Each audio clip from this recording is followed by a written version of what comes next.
So guys welcome to my channel. आज का video है अडानी ने कैसे पलटी बाजी। हिंडनबर्ग के रिपोर्ट से अडानी को बहुत लॉस हुआ था। 1.44 lakh crore lost by Adani group due to Hindenburg report. But आज जो इकोनॉमिक्स टाइम कह रहा है, आज इकोनॉमिक्स टाइम की जो रिपोर्ट है वो उसने लिखा है grand back of Adani, stock double in 3 days, jump 25%। अब स्टॉक 3 दिन में अडानी के डबल हो गए हैं और ये 25% की इसमें बढ़त हुई है। अब हम जानेंगे कि अडानी ग्रुप ने इतना बड़े लॉस को रिबैक में कैसे बदला। पूरे देश में ये हल्ला मच गया था कि अडानी ग्रुप अब नहीं रहेगी, ये भी किसी की तरह भग जाएंगे देश छोड़ के, ये भी नीरव मोदी की तरह देश छोड़ के भग जाएंगे। तो अब आगे देखेंगे क्या ऐसा होगा। अब बात इस पे करेंगे, हाउ अडानी रीबैक। तो इसके मुख्य 3 कारण हैं। आज मंगलवार है और आज मंगलवार के दिन अडानी इंटरप्राइजेज में शेयर की बढ़त हुई है, जो 1572 रुपये से बढ़ा और 1965 रुपये तक गया। आज के रिपोर्ट में अडानी इंटरप्राइज का शेयर बता रहा हूँ। अडानी जो विल्मर का शेयर है, जो हम फॉर्चून यूज़ करते हैं, उसका 19 रुपये से बढ़कर 399 रुपये हो गया है शेयर। और अडानी पोर्ट का है, वो 555 रुपये से बढ़कर 598 रुपये उसका शेयर हो गया है। और एसीसी सीमेंट में भी 20% और अंबुजा सीमेंट में भी 20% की बढ़ोतरी हुई है अडानी के शेयर में। शुक्रवार को सोचिए, शुक्रवार को 4 फरवरी था। 4 फरवरी को शेयर 1200 के करीब था। और ये अडानी इंटरप्राइजेज की बात हो रही है। अडानी इंटरप्राइजेज का शेयर शुक्रवार को 1200 के करीब था।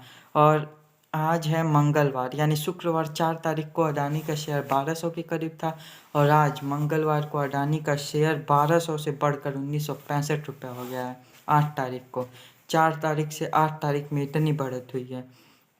अब 4 फरवरी को अडानी की शेयर 1200 थी, जो कि आज 8 फरवरी को अडानी का शेयर 1965 रुपये पे जाके ख़त्म हुआ है। फोर्ब्स मैगजीन के अनुसार आज अडानी 5वें नंबर पे हैं शेयर प्रॉफिट में। यानी आज फोर्ब्स मैगजीन ये बताती है कि अडानी ने पूरे विश्व में अडानी ऐसी इंटरप्राइजेज है जिसका 5वां नंबर पे सबसे अधिक प्रॉफिट देखा गया। पहले पे इलॉन मस्क है, दूसरे पे तदाशी यनाई है और तीसरे पे रवि जयपुरिया थे, इन लोग का शेयर सबसे अधिक आज गया था। बट अडानी का 5वें नंबर पे था। ये बहुत बड़ी बात है, उतने कम से इस मुकाम पे आना, वो भी कुछ दिनों में, 2-4 चंद दिनों में।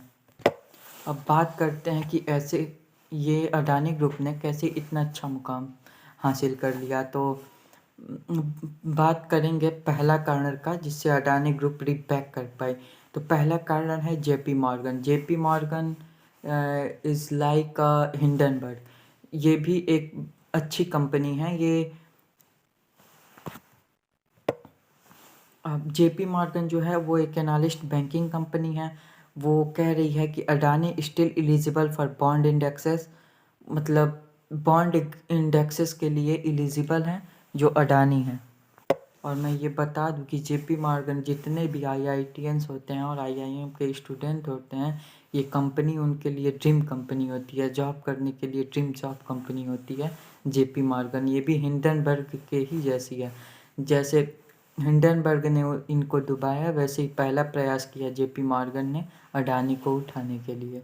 अब दूसरे बड़े कारण पे आते हैं, जो कि है वॉल स्ट्रीट मैगजीन। अमेरिका के हिंडनबर्ग ने इन्हें अडानी ग्रुप को डुबाया था। और सोचिए अमेरिका की कितनी पावर है कि वहीं की वॉल स्ट्रीट जर्नल जो मैगज़ीन है, जो अमेरिका का बहुत मुख्य न्यूज़पेपर माना जाता है, वो उन्होंने कहा था कल कि, यानी 7 फरवरी को उन्होंने कहा था कि Adani group thinks for 1.1 billion recovery of loan to opposes Hindenburg. मतलब हिंडनबर्ग को अपोज करते हुए कहा था अडानी ग्रुप ने कि हम अपना लोन चुकाएंगे, और उन्होंने ये किया भी। मैं इसको आपको बाद में बताता हूँ। अब ये दूसरा कारण कैसे बना अडानी लोन चुका रहे हैं। तो अडानी लोन चुका रहे हैं, ये दूसरा कारण इसलिए बना क्योंकि जो हिंडनबर्ग ने यही कहा था कि अडानी लोन चुकाने लायक बचे ही नहीं, इसीलिए लोगों ने अपना शेयर वापस ले लिया अडानी ग्रुप से। तो अब जब इन्होंने बयान दिया है कि हम 1.1 बिलियन डॉलर का मैं कर्ज चुकाऊंगा, तो अब लोगों में फिर विश्वास जगा है हाँ कि अडानी अब और कुछ अच्छा कर सकता है। तो ये हिंडनबर्ग को अपोज किया है अडानी ने, लोगों का विश्वास जीता है, जिससे जिससे कि इसके शेयर में इतनी बढ़ोतरी आई है। और यही कारण था कि और ये भी हिंडनबर्ग का मुख्य कारण था कि जो अडानी ग्रुप है वो अनफेयरली काम करती है। बट ये है कि अनफेयरली काम को अपोज किया है जेपी मॉर्गन ने, जो मैंने आपको पहला कारण बताया था। उन्होंने बताया कि अभी अडानी ग्रुप बहुत अच्छी है मार्केट में, अभी उस अडानी ग्रुप की मार्केट में पकड़ बहुत अच्छी है। हिंडनबर्ग की बात को खारिज करते हुए जेपी मॉर्गन ने कहा। और वैसे 7 को बयान आया था अडानी ग्रुप द्वारा कि मैं 1.1 बिलियन डॉलर का कर्ज चुका दूंगा। और आज 8 तारीख को आज उतना कर्ज अडानी ग्रुप ने 1.1 बिलियन डॉलर का कर्ज चुकाया है, जो कि अपने तय डेट से 19 महीने पहले ही अडानी ग्रुप ने चुकाया है। यानी बैंक से जब लोन लिया था अडानी ग्रुप ने तो ये कहा था कि सॉरी कि मैं उसको 2024 तक चुका दूंगा, 2024 के लास्ट तक। बट ये इस बात से और लोगों में विश्वास जगा है कि तय समय से पहले अडानी ग्रुप ने लोन चुकाया है। और जो तीसरा सबसे बड़ा कारण है ये है कि इसमें अडानी ग्रुप ने लोगों के साथ खेल खेल दिया है। देखिए, अडानी ग्रुप ने अपने कंपनियों का प्रॉफिट जो है वो खुला छोड़ दिया कि ये देखिए हमारी कंपनियों का ये प्रॉफिट है, कि मेरी सारी कंपनियां ग्रो कर रही हैं। और इन्होंने लास्ट ईयर के 3rd क्वार्टर का प्रॉफिट खोला है, यानी दिसंबर, सितंबर, अक्टूबर का प्रॉफिट खोला है। लेकिन जो ये हिंडनबर्ग का रिपोर्ट आया वो तो मात्र 15 दिन पहले का है, और मात्र 15 दिन पहले ही इन्होंने इनकी कंपनी डूबी है, मात्र 15 दिन पहले। और ये 1 महीना 2 महीना पहले का रिपोर्ट दिखा रहे हैं कि हमारी कंपनी ग्रो कर रही है और 478 करोड़ का प्रॉफिट कमाई है 3rd क्वार्टर में 2022 के। ये दिखा रहे हैं, जो कि इन्होंने इन लोगों के साथ खेल खेला है। अब लोग मासूम है, क्या जानते हैं उतना शेयर मार्केट के बारे में कि ये सही है ये गलत है, ये इन्होंने सही बयान दिया ये गलत, इतना लोग कहाँ जानेंगे। तो इस बात पे अडानी ने खेल खेल दिया है। हालांकि हिंडनबर्ग ने ये नहीं कहा था कि आपकी कंपनी प्रॉफिट में नहीं है, जो ये बता रहे हैं 2022 के 3rd क्वार्टर का रिजल्ट शो कर रहे हैं कि 478 करोड़ हमारी कंपनी को प्रॉफिट हुआ। तो हालांकि हिंडनबर्ग ये नहीं कहा कि आपको प्रॉफिट नहीं हो रहा है। हिंडनबर्ग ने ये आरोप लगाया कि आप अनफेयरली काम कर रहे हैं और आप लोन चुका नहीं सकते, आपके ऊपर इतना लोन हो गया है कि आप चुका ही नहीं सकते। और उन्होंने ये कहा था कि आपका जो शेयर प्राइस है वो इतना हाई है, उसके अकॉर्डिंग आपकी कंपनी की जो प्रॉफिट है वो बहुत कम है, ये हिंडनबर्ग रिपोर्ट ने कहा था। मतलब हिंडनबर्ग के रिपोर्ट का कहने का मतलब है कि आपकी कंपनी ओवर वैल्यूड है। मैं ओवर वैल्यूड शब्द का इसलिए नहीं यूज़ कर रहा हूँ कि आप लोगों में बहुत लोग हैं जिनको नहीं पता होगा, इसीलिए मैं कोशिश कर रहा हूँ कि आपको आसान भाषा में समझा सकें, आपको अच्छे से समझ में आए।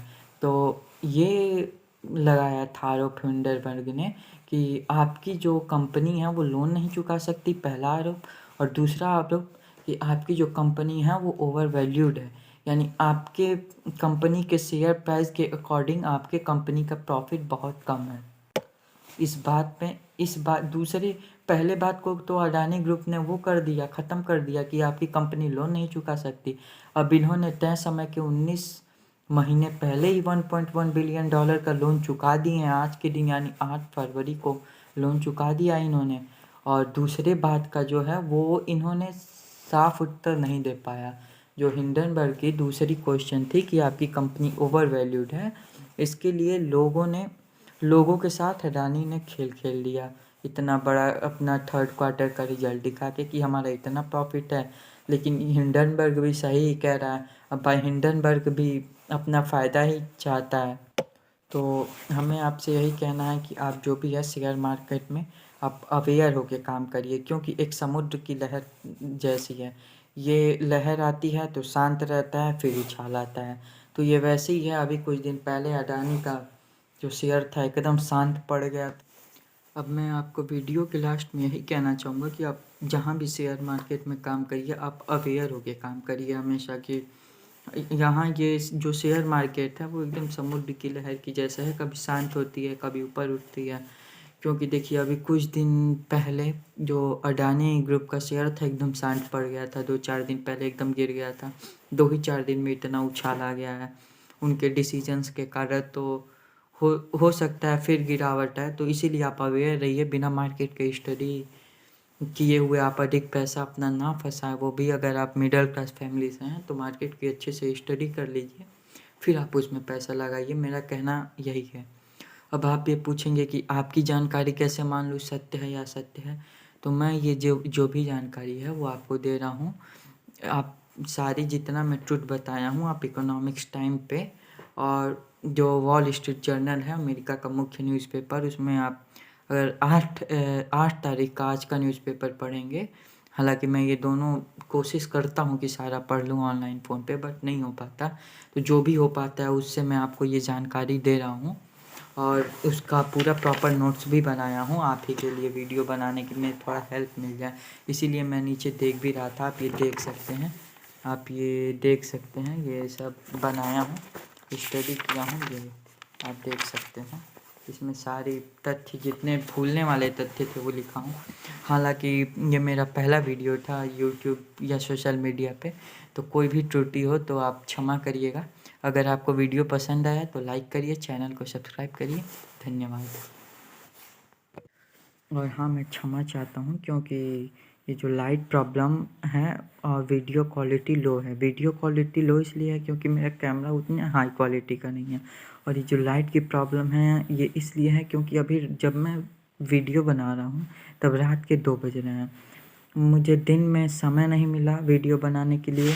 और ये जो रिपोर्ट है वो शाम को 6-7 बजे के, फोर्ब्स की रिपोर्ट भी शाम को 8-9 बजे के बाद ही आई थी। फोर्ब्स की रिपोर्ट और इकोनॉमिक्स टाइम्स की रिपोर्ट 6-7 बजे के बाद आई थी। इसलिए मुझे वीडियो बनाने में देर हो गया, इसलिए मैं क्षमा चाहता हूँ। मैं भी कॉलेज का स्टूडेंट हूँ जो मुझे भी कॉलेजेस के वर्क करने रहते हैं, मुझे भी होमवर्क मिलता है कॉलेज से। उसको ख़त्म करने के बाद मैं आपके लिए वीडियो बना रहा हूँ।